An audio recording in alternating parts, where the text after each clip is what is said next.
नमस्कार ओडिया हांडीशाल रे आपण मानंकु पुणी थरे स्वागत। आज मु आपण मानंकु पटल आलूर नुआ रेसिपी बनै देखैबी।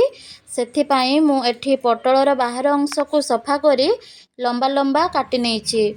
ठीक सही परी आलूर चोपा बाहर करी आलू को मध्य लंबा करी काटी नेछि। वर्तमान आमे करेई रे अल्प टिके सरिष तेल देई तेल गरम होबा को दबा। तेल गरम हो सारिला परे काटी रखिथिबा पटल को देई सेथिरे हळदी गुंड लूण को देई पटल जे पर्यंत गोल्डन ब्राउन न हो जाइछि सेते पर्यंत पटल को भाजी नबा।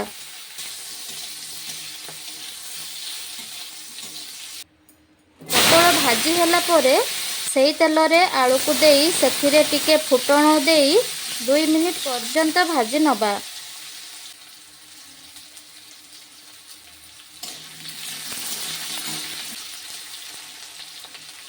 2 मिनिट परे सेथिरे काटी रखिथिबा पियाज को देई आउ थरे भाजी नबा।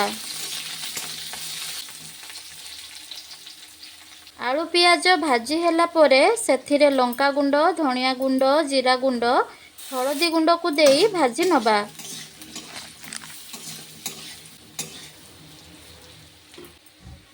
आलू भाजी होला परे सेथिरे गोटे चामच अदा रसुण बटा ता सहित गोटे मीडियम साइज रो बिलाती पेस्ट और स्वाद अनुसार लूण को देई मसला को कषि नबा।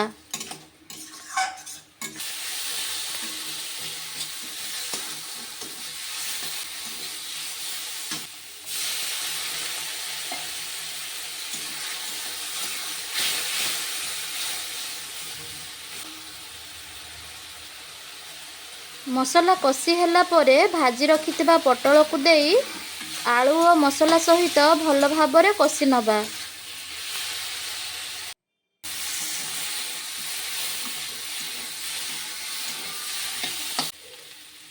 पटल आलू कषा होला परे सेथिरे पाखापाखी 1.5 कप पानी देई भल भाबरे फुटिबा को दबा।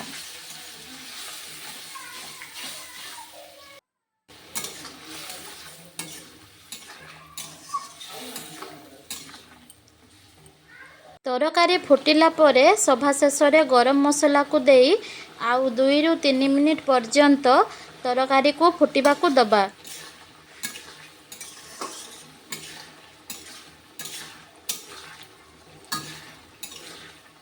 वर्तमान आमर पटल आलू तरकारी रेडी हो जाइछि।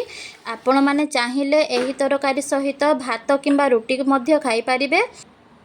पटल आलूर एही रेसिपी को थरे घरे बनै देखंतु केमिति लागिला कमेंट रे जणांतु। जदि आजिर भिडियोटी आपण मानंकु भलो लागिथिबो तेबे भिडियो को लाइक शेयर करबा को भूलिबे नाही। आउ जदि चैनल रे नुआ अछंती चैनल को सब्सक्राइब करी बेल आइकन को प्रेस करंतु। धन्यवाद।